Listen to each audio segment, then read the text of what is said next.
ಚೂರು ಸೈಲೆಂಟ್ ಆಗಿರ್ತೀನಣ್ಣ.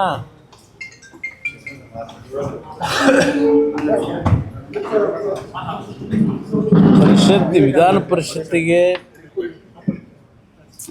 ನಡೆದಂಥ ನಿನ್ನೆಯ ಮತದಾನ ನಾನು ಮೊದಲೇ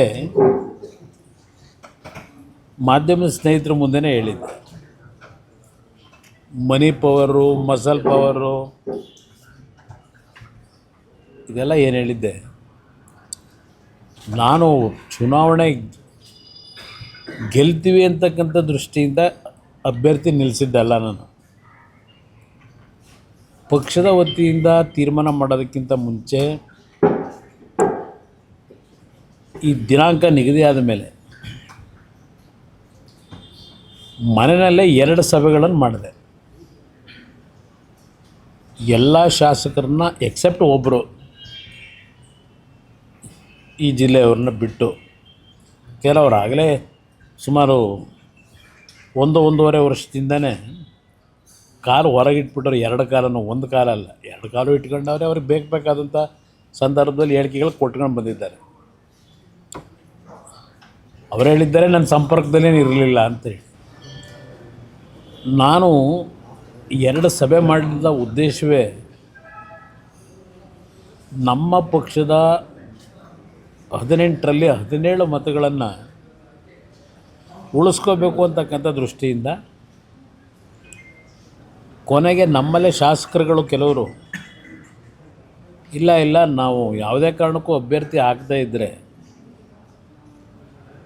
ರಾಂಗ್ ಮೆಸೇಜ್ ಹೋಗ್ತದೆ, ಸೋಲು ಗೆಲುವು ಚುನಾವಣೆಯಲ್ಲಿ ಇದ್ದಿದ್ದೆ, ಅಭ್ಯರ್ಥಿಯನ್ನು ನಿಲ್ಲಿಸಲೇಬೇಕು ಅಂತ ಹೇಳಿ ನಮ್ಮಲ್ಲಿ ಭಾಳ ಕೆಲವು ಶಾಸಕರು ಒತ್ತಾಯಗಳನ್ನು ಮಾಡಿದ್ರು. ನಾನು ಅವತ್ತು ಹೇಳಿದ್ದೆ, ನನಗೆ ಬೇಕಾಗಿರೋದು ನಮ್ಮ 17 ಜನ ನೀವೇನಿದ್ದೀವಿ ಅಂತ ಹೇಳ್ತೀರಿ, 17 ಮತಗಳು ಯಾವುದೇ ಕಾರಣಕ್ಕೂ ಒಡೆದೋಗ್ತಕ್ಕಂಥದ್ದಕ್ಕೆ ಅವಕಾಶ ಕೊಡಬೇಡಿ. ಏಕೆಂದರೆ ಹಿಂದೆ ಅದರ ಅನುಭವ ಆಗಿದೆ ನನಗೆ. ಆ ಹಿನ್ನೆಲೆಯಲ್ಲೇ ಹೇಳಿದಾಗ ಇಲ್ಲ ನಮಗೆ ಪರೀಕ್ಷೆ ಮಾಡಬೇಕು, ನಿಜಕ್ಕೂ ಯಾರ್ಯಾರು ಯಾವ ರೀತಿ ಇದ್ದಾರೆ, ಈ ಪಕ್ಷದ ಬಗ್ಗೆ ಗೌರವ ಇಟ್ಟವರು ಯಾರಿದ್ದಾರೆ, ಹಿತಶತ್ರುಗಳು ಯಾರಿದ್ದಾರೆ, ಇದು ಪರೀಕ್ಷೆ ಆಗಬೇಕು ಅಂದರೆ ನೀವು ಅಭ್ಯರ್ಥಿ ಹಾಕಲೇಬೇಕು ಅಂತಕ್ಕಂಥದ್ದು ನನ್ನ ಮೇಲೆ ಒತ್ತಡ ತಂದಂಥದ್ದು. ಆ 2 ಸಭೆ ಮಾಡಿದಾಗ ಅದರ ಮೇಲೆ ತೀರ್ಮಾನ ಮಾಡೋದು ಅಭ್ಯರ್ಥಿ ನಿಲ್ಲಿಸಬೇಕು ಅಂತ ಹೇಳಿ. ಈ ಚುನಾವಣೆಯ ನೆನ್ನೆಯ ಫಲಿತಾಂಶ ಬಹುಶಃ ಒಂದು ನಮಗೆ ಇನ್ನೊಂದು ರೀತಿಯ ಅನುಭವವನ್ನು ಕೊಟ್ಟಿದೆ ಅನ್ನೋದು ನಾನು ಹೇಳ್ತೀನಿ. ಯಾರನ್ನೂ ದೂಷಣೆ ಮಾಡಲಿಕ್ಕೆ ಹೋಗಲ್ಲ. ಈಗ ಅತಿಯಾಗಿ ನಂಬಿಕೆ ಇಡ್ತಕ್ಕಂಥದ್ದು ಸೂಕ್ತ ಅಲ್ಲ ಅಂತಕ್ಕಂಥದ್ದು ಒಂದು ಸಂದೇಶ ಕೆಲವರು ಕೊಟ್ಟಿದ್ದಾರೆ. ನನ್ನ ಅತಿಯಾದ ನಂಬಿಕೆಯನ್ನು ಎಲ್ಲರ ಮೇಲೂ ಇಡ್ತೀನಿ, ಅದು ನಿಮ್ಮಲ್ಲಿ ಬಂದಿರತಕ್ಕಂಥ ಈ ಗುಣನ ಸ್ವಲ್ಪ ಬದಲಾವಣೆ ಮಾಡ್ಕೊಳ್ಳಿ ಅಂತಕ್ಕಂಥ ಸಂದೇಶ ನೆನ್ನೆಯ ಫಲಿತಾಂಶ ನನಗೆ ವೈಯಕ್ತಿಕವಾಗಿ ಕೊಟ್ಟಿದೆ. ಇಲ್ಲಿ ಯಾರನ್ನ ದೂಷಣೆ ಮಾಡಲಿಕ್ಕೂ ಹೋಗಲ್ಲ. ಈ ಫಲಿತಾಂಶದಿಂದ ಯಾವುದೇ ದೊಡ್ಡ ಮಟ್ಟದ ಬದಲಾವಣೆಯೂ ನಾವೇನು ತರಲಿಕ್ಕೇನಾಗೋದಿಲ್ಲ. ನಮಗೆ ನಿಜವಾದ ಒಂದು ಅಖಾಡ ಇರತಕ್ಕಂಥದ್ದು 28ರ ಚುನಾವಣೆ. ಅದಕ್ಕೆ ಪಕ್ಷ ಯಾಕೆ ಸಂಘಟನೆ ಮಾಡಬೇಕು ಅಂತಕ್ಕಂಥದ್ದು ಈಗ ನಾವು ಚರ್ಚೆ ಮಾಡಬೇಕಾಗಿದೆ. ಹಲವಾರು ಸಂದರ್ಭದಲ್ಲಿ ಇಂಥ ಒಂದು ಬೆಳವಣಿಗೆ ಆದಾಗ ಈ ಪಕ್ಷ ಉಳಿಸಿ ಬೆಳೆಸ್ಕೊಂಬಂದಿರತಕ್ಕಂಥದ್ದು ಕಾರ್ಯಕರ್ತರೇ. ನಮ್ಮಲ್ಲಿ ನಿಷ್ಠಾವಂತ ಕಾರ್ಯಕರ್ತರ ಕೊರತೆ ಇಲ್ಲ. ಆ ಕಾರ್ಯಕರ್ತರ ದುಡಿಮೆ ಮೇಲೆ ಬೆಳೆದಂಥವರು ಯಾವ್ಯಾವ ರೀತಿಯಲ್ಲಿ ಹಲವಾರು ಸಂದರ್ಭದಲ್ಲಿ ತೀರ್ಮಾನಗಳು ತೆಗೆದುಕೊಂಡು ಹೋಗಿದ್ದಾರೆ. ಅದರಿಂದ ಏನು ಪಕ್ಷಕ್ಕೇನು ಹಿನ್ನಡೆ ಆಗಿಲ್ಲ. ನಾನು ದೇಶದ ರಾಜಕಾರಣನೇ ಈಗ ನೋಡ್ತಾ ಇದ್ದೀನಿ. ದೇಶದ ರಾಜಕಾರಣ 3 ಬಾರಿ 2 ಬಾರಿ ಮುಖ್ಯಮಂತ್ರಿಗಳಾದಂಥ ಪಕ್ಷಗಳ ಪರಿಸ್ಥಿತಿಗಳು ಏನಾಗ್ತಿದೆ ಅಂತಕ್ಕಂಥದ್ದು ದೇಶದ ನಾನಾ ಭಾಗದ ರಾಜ್ಯಗಳಲ್ಲಿ ಈಗೇನು ಫಲಿತಾಂಶಗಳನ್ನು ಕಂಡಿದ್ದೇನೆ. ಸುದೀರ್ಘವಾಗಿ ಮುಖ್ಯಮಂತ್ರಿಗಳಾಗಿ ಅಧಿಕಾರ ನಡೆಸಿದಂಥ ಪಕ್ಷಗಳು ಇವತ್ತು ಯಾವ ಪರಿಸ್ಥಿತಿಗೆ ಬಂದಿದೆ, ಪ್ರತಿನಿತ್ಯ ನೀವೇ ಜನಗಳ ಮುಂದೆ ಇಡ್ತಾ ಇದ್ದೀರಿ. ಆದರೆ ಒಂದು ನನಗೆ ಇನ್ನೂ ವಿಶ್ವಾಸ, ನಾನು ಅಧಿಕಾರದಲ್ಲಿ 2 ಬಾರಿ ಆಕಸ್ಮಿಕವಾಗಿ ಮುಖ್ಯಮಂತ್ರಿ ಆದನು. ನಮ್ಮ ರಾಷ್ಟ್ರೀಯ ಅಧ್ಯಕ್ಷರು ದೇವೇಗೌಡರು ಈ ಒಂದು ಪಕ್ಷನ ಈ ಜಾತ್ಯತೀತ ಜನತೆಗಳ ಒಂದು ಭಾಗ ಇರಲಿ, ಅವರು ರಾಜಕಾರಣಕ್ಕೆ ಬಂದಂಥ ದಿನದಿಂದ ವಿರೋಧ ಪಕ್ಷದಲ್ಲೇ ಕೆಲಸ ಮಾಡ್ಕೊಂಬಂದಿರೋದು. ಅವರ ರಾಜಕೀಯದ ಪ್ರತಿನಿತ್ಯದ ಪ್ರತಿಯೊಂದು ಸನ್ನಿವೇಶಗಳು ಯಾವ ರೀತಿ ನಡ್ಕೊಂಬಂದಿದೆ, ಆದರೂ ಸಹ ಇವತ್ತು ರಾಜ್ಯದಲ್ಲಿ ದೇಶದಲ್ಲಿ ಅವರೇನೊಂದು ಗೌರವ ಉಳಿಸ್ಕೊಂಬಂದಿದ್ದಾರೆ. ಇದೆಲ್ಲ ಇತಿಹಾಸದಲ್ಲಿ ಇರ್ತಕ್ಕಂಥದ್ದು. ಅವ್ರು ಮುಖ್ಯಮಂತ್ರಿ 60-70 ವರ್ಷವೇ ಆಯಿತು ಅವರ ರಾಜಕೀಯ ಜೀವನ. ಕೇವಲ 18 ತಿಂಗಳು ಮುಖ್ಯಮಂತ್ರಿ, 10 ತಿಂಗಳು ಪ್ರಧಾನಮಂತ್ರಿ, ಒಂದು 2-3 ವರ್ಷ ನೀರಾವರಿ ಮಂತ್ರಿ. ಇನ್ನು ಉಳಿದ ಎಲ್ಲ ಅವಧಿನಲ್ಲೂ ಅವರು ವಿರೋಧ ಪಕ್ಷದಲ್ಲೇ ಇದ್ದಾರೆ.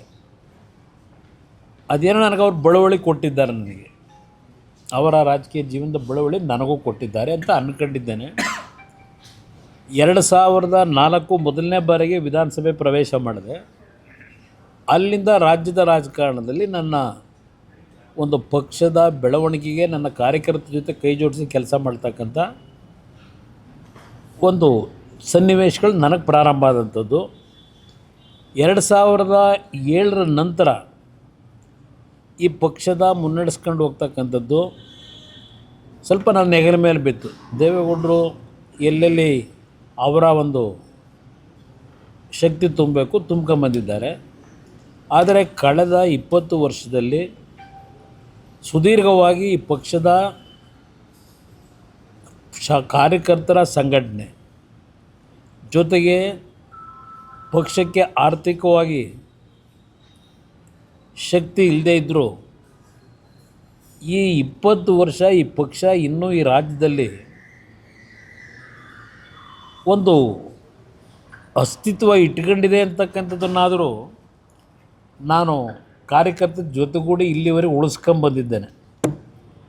ಬೇರೆ ರಾಜ್ಯಗಳಲ್ಲಿ ಏನು ನಡೀತಾ ಇದೆ ಅಂಥ ಒಂದು ಪರಿಸ್ಥಿತಿಗಳು ನನ್ನ ಪಕ್ಷಕ್ಕೆ ಒಂದು ಸಣ್ಣ ಅವಧಿನಲ್ಲಿ ಕೆಲವು ಮೈತ್ರಿ ಹೆಸರಿನಲ್ಲಿ ರಾಜ್ಯ ಆಳಿದ್ದು ಬಿಟ್ಟರೆ ಒಂದು 18 ತಿಂಗಳು, ಒಂದು 14 ತಿಂಗಳು ಇನ್ನೂ ಈ ಪಕ್ಷದ ಗೌರವ ಉಳಿಸಿದ್ದೇವೆ.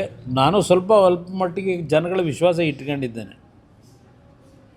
ನಿಜವಾದ ಅಗ್ನಿ ಪರೀಕ್ಷೆ ನಮಗೆ ಆಗ್ತಕ್ಕಂಥದ್ದು 2028.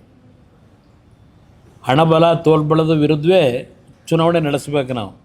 ನಾವು ಅವ್ರ ಮುಂದೆ ಆರ್ಥಿಕವಾಗಿ ಈಗಿನ ರಾಜಕೀಯದ ಒಂದು ವಾತಾವರಣ ಇದೆಯಲ್ಲ, ಅವ್ರಿಗೆ ಸರಿಸಾಟಿಯಾಗಿ ನಾನು ನಿಲ್ತೀನಿ ಅಂತಕ್ಕಂಥದ್ದು ಏನು ಭ್ರಮೆ ಇಲ್ಲ ನನಗೆ. ಆದರೆ ಒಂದು ವಿಶ್ವಾಸ, ನನ್ನ ಕಾರ್ಯಕರ್ತರು ನಿಷ್ಠಾವಂತ ಕಾರ್ಯಕರ್ತರಿದ್ದಾರೆ. ಶಾಸಕರಾಗಿ ಎಲ್ಲಿ ಹೋಗ್ತಕ್ಕಂಥದ್ದು ಈ ಪಕ್ಷದಲ್ಲಿ ಹಲವಾರು ಪ್ರಕರಣಗಳು ಹಿಂದಿಂದ ನಡ್ಕೊಂಬಂದಿದೆ. ಆದರೂ ಕಾರ್ಯಕರ್ತರು ಈ ಪಕ್ಷ ಏನು ಉಳಿಸಿದ್ದಾರೆ. ಈಗಲೂ ಹೇಳ್ತೀನಿ, ಈ ಪಕ್ಷ ಉಳಿಸ್ತಕ್ಕಂಥದ್ದಕ್ಕೆ ನನ್ನ ಕಾರ್ಯಕರ್ತರು, ನಾನೇನು ಅವ್ರಿಗೇನು ಅಧಿಕಾರ ಕೊಟ್ಟಿಲ್ಲ, ಅವ್ರಿಗೆ ಯಾರಿಗೂ ದುಡ್ಡು ಮಾಡಲಿಕ್ಕೆ ಅವಕಾಶ ಕೊಟ್ಟಿಲ್ಲ. ಅಂಥ ಕಾರ್ಯಕರ್ತರೇ ಇನ್ನೂ ಈ ಪಕ್ಷದಲ್ಲಿ ಉಳ್ಕೊಂಡಿರ್ತಕ್ಕಂಥದ್ದು. ಇಲ್ಲಿ ಕಾರ್ಯಕರ್ತರ ದುಡಿಮೆ ಮೇಲೆ ಬಂದು ಕೆಲವರು ಪಾಪ ಅವರವರ ವೈಯಕ್ತಿಕವಾದಂಥ ನಿರ್ಧಾರಗಳು ಮಾಡ್ಕೊಂಡು ಏನು ಹೋಗ್ತಾರೆ. ನನಗೆ ನೆನ್ನೆ ಚುನಾವಣೆಯಲ್ಲಿ ಯಾರು ಕ್ರಾಸ್ ಔಟ್ ಮಾಡಿದ್ದಾರೆ ನನ್ನ ಹತ್ರ ಸಂಪೂರ್ಣ ಮಾಹಿತಿ ಇದೆ, ಸಂಪೂರ್ಣವಾದ ಮಾಹಿತಿ ಇಟ್ಕೊಂಡಿದ್ದೇನೆ. ಅದರಿಂದ ನಾನೇನು ವಿಚಲಿತನಾಗಿಲ್ಲ. ಯಾರ್ಯಾರು ಕ್ರಾಸ್ ಔಟ್ ಮಾಡಿದ್ದಾರೆ ಅಂತಕ್ಕಂಥದ್ದು ಮೊದಲೇ ನಾನು ನಿರೀಕ್ಷೆನೂ ಇಟ್ಕೊಂಡಿದ್ದೆ, ಅದು ಯಾರಿಂದ ಹೋಗುತ್ತೆ ಅಂತ ಇದೆ. ಅದರಿಂದ ಇದೇನು ಈ ಚುನಾವಣೆಯ ಫಲಿತಾಂಶ, ಕ್ರಾಸ್ ವೋಟಿಂಗು ನನಗೇನು ಯಾವುದೇ ರೀತಿ ಆಘಾತ, ಅಚ್ಚರಿ ಯಾವುದೂ ಉಂಟು ಮಾಡಿಲ್ಲ. ಮೊದಲೇ ನನಗೆ ಇದರ ಅರಿವು ಇಟ್ಕೊಂಡಿದ್ದೆ. ಅದರಿಂದ ನಾನು ಹೆಚ್ಚಿಗೆ ಈ ಚುನಾವಣೆಯಲ್ಲಿ ನಮ್ಮ ಮನೆ ದೇವಸ್ಥಾನಕ್ಕೆ ಹಾಕೋದೆ ಆರಾಮಾಗಿ.